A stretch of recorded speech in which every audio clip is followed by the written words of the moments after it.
What's up guys, and welcome back to another episode of the Realistic Summer Career Mode. This is episode number 68, and we start today's episode off by seeing that one of our Portuguese left-backs has been sold, but it's not Nuno Mendes, he's staying here, but instead it's Cesar Lopez. Picked this guy up last year for squad depth when we took over at Inter Milan.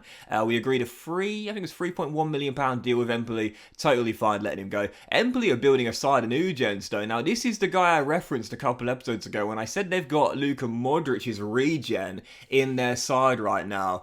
Nikolic. Man, he looks amazing. 82 rated already at such a young age. Great stats, and there's no doubt about it. We definitely can't afford him at the moment. The $3 million we'll get for Lopez isn't going to be enough for me to sign him, but definitely a long-term target in mind. We've got Jorginho, who's in his 30s and declining. We've got Sensei as well, who's not very good and about to turn 30 as well. Yeah, for sure, Nikolic is my target for next season. He looks amazing. We've got some great new gens here already, particularly in the back line as well, of course, with Santoro and Gasparoni, and then of course Santos off the bench as well. That giant Moretti we signed to. I love getting the new gens as the years go by, you know, and Modric's regen, yeah, wouldn't turn him down, of course. Anyway, for the first game of today's episode, on the back of our win against Valencia, guaranteeing qualifications to the knockout stage of the Champions League with 2 games spare, a point in Wolfsburg will guarantee top spot as well on match day 5. We take on Sassuolo for the first game of today's episode here, still chasing the old lady. She's staying away from us on her mobility scooter right now.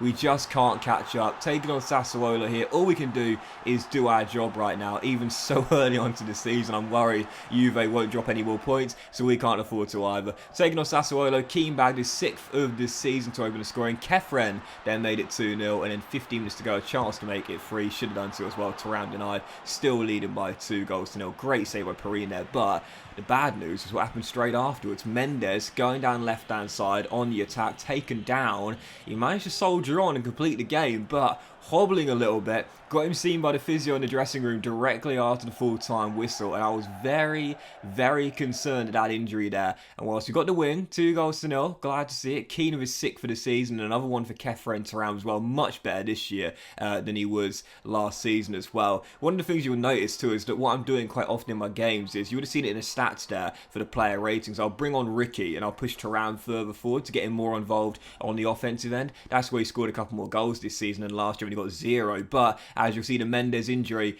was indeed a bad one. Yep, broken toe, 3-month injury. I mentioned before, I've played the game so long now, I can tend to tell how bad an injury is going to be before the game's even finished, and I find out. Normally, for me, that the animation says it all. You know, if the play gets stopped, then it's always going to be a very long-term injury, and more often than not, 9 times out of 10, a season-ending ACL. If a man stays down for quite a long period of time, but eventually get back to his feet, it's normally a 3-month injury of a broken toe, or possibly a dislocated shoulder.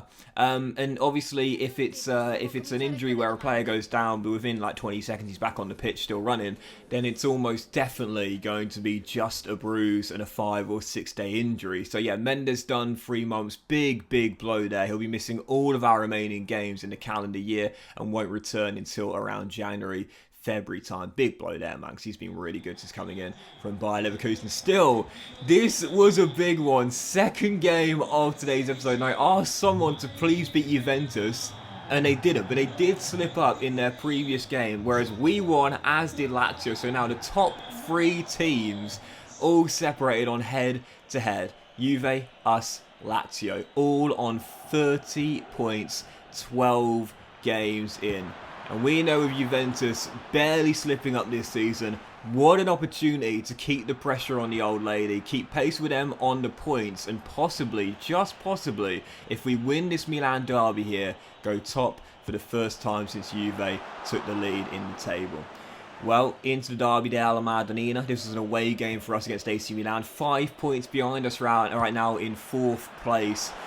Man, oh man, I don't know whether I felt the pressure or just simply put wasn't on my game. I could not break AC Milan down in this game. We're the top scorers this league. We've got the top scorer in the league in Chiesa.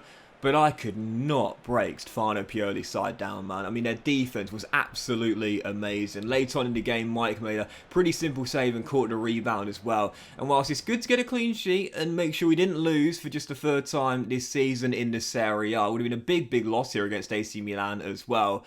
A 0-0 draw was not what we needed. Yeah, you can't... I mean, Juve right now just are not slipping up. No one's beaten them. They're still undefeated. And it's crazy to say this, but even in a Milan Derby, where we're the official away team, that's still seen as a slip-up, man, because you want to beat Juventus in this save, man. I've got to be almost perfect, so I was really disappointed there. I defended quite well, to be fair. AC Milan didn't get a sniff in the entire game, but I just couldn't break them down. For all of my attacking quality, that was disappointing. 0-0 the final score, and you're not going to get many opportunities.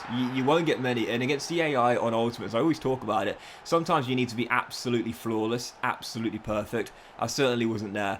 We got an opportunity, and in the very next game, I blew it. So frustrating. So for the following game, Wolfsburg away in Germany, and I thought, okay, just pick myself up. Not a disastrous result, still got a point, could have been much worse than that. Wolfsburg away, let's get the job done tonight in Germany. All we need to do to guarantee top spot is just avoid defeat against the German side. They pushed me every step of the way in the reverse fixture on match day 1. We came through the 2-1 victory, but in this game here, my goodness, I mean, I definitely underestimated these guys, man, because they were causing me problem after problem. Anderson Talisca opened the scoring for Wolfsburg. That made it 1-0, and had it not been for Andre Onana between the sticks, we definitely would have been down by 2 or 3 goals in this first half. We hit the crossbar with 10 minutes to go before the break. Skamaka rattling the one off the woodwork as it was still 1-0. But it was such an open first half. Wolfsburg going for qualification alongside Valencia for second place. I was trying to lock up top spot on match day 5.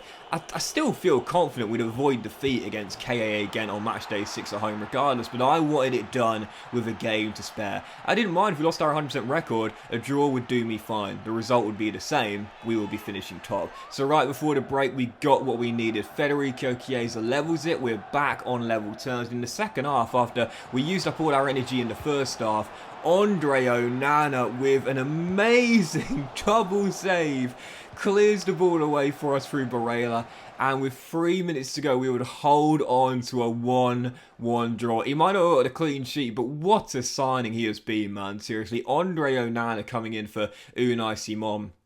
He single-handedly got the point for me in that game. He single-handedly made sure that we are going through as group winners. See the group there with a game to go. 6 points clear of Wolfsburg now and 7 clear of Valencia. So qualification was already in the bag because Wolfsburg and Valencia still need to play each other on match day 6. But obviously now we know top spot's in the bag with a game to go. So I can rest everyone on match day 6 against KAA again. Doesn't matter if we lose 20-0. We're still, well, we'll be accused of match fixing, but we're still going through as group winners. So that means we'll have a favourable draw in the round of 16. Buzzing with that, and that's exactly what I needed after our draw, to AC Milan. What a signing Onana's been. Big decision to replace Unai Simon. 28 years old, same rating as Onana, but obviously last year won the Golden Glove with 16 clean sheets. Big decision to sell him and then replace him. I'd like to think I've called this spot on. He's been brilliant. But still, for the final game of today's episode, Bologna here back at the San Siro. And heading into this one here, yeah, okay, we got the result against Wolfsburg we needed. Qualification in the bag already, and our top spot locked up as well. But after back-to-back draws, we needed to return to winning ways here.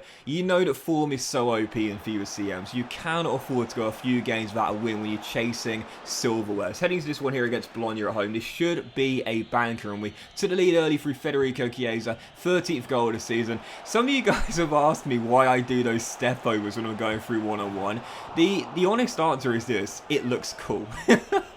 It doesn't affect the goalkeeper's positioning or concentration or anything like that. In fact, if anything, it probably makes it harder for me to score because my striker's going to be slightly off balance, but it doesn't really affect the goalkeeper's ability to save the shot at all. It just looks cool.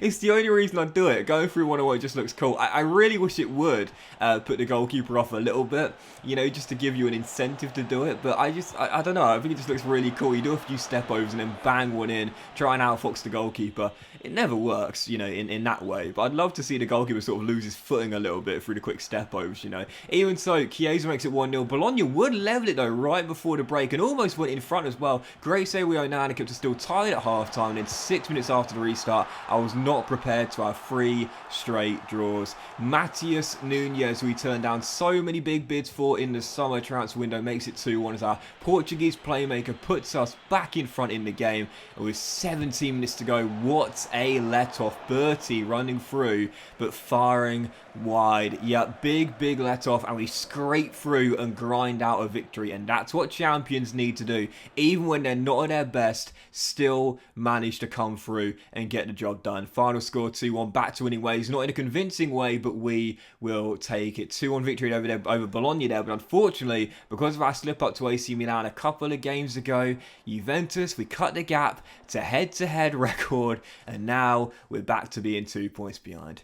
We had a chance, and I blew it. It's a 3-horse race, so right now, you still can't rule out AC Milan or Rome or even Hellas Verona or Fiorentina, but at the moment, 3 teams separated by 2 points. It does look as though, early on into the season, approaching halfway point, it's a 3-horse race. But that will end today's episode of the Really Summer Career, guys. Big thank you for watching. Really hope you have enjoyed it. If you had a visual like, most of you all have a fantastic day, and I'll see you for the next episode of the Realistic Summer Career Mode very soon.